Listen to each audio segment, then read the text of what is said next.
Inspections. How many things could go wrong once you finish building a homestead on raw land?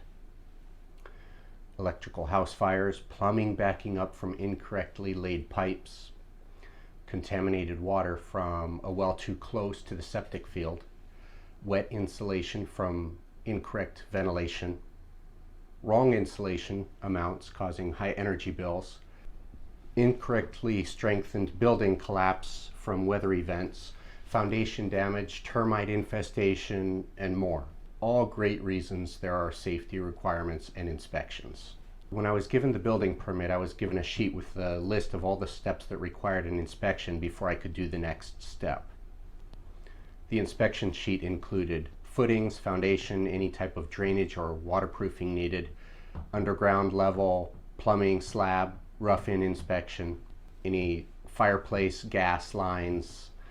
I was given a bright orange sign with my name and permit number on it, and this had to be out by the road to help inspectors find the location since I didn't have a registered physical address yet.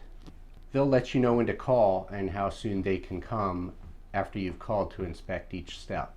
I always made sure to have the step done before calling because they almost always came out the next day.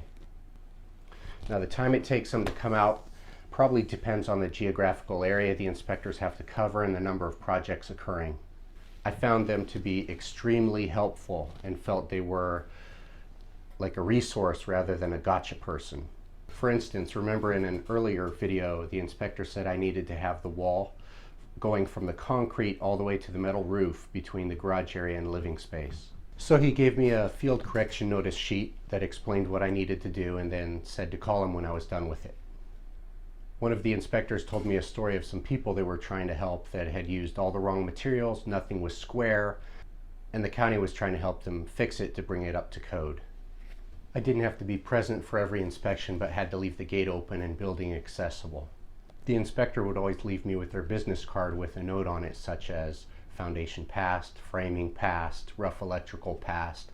So I ended up with this stack of business cards. My advice is to be open and honest because it's easier to change plans before doing something wrong than to have to go back and backtrack and fix a mistake.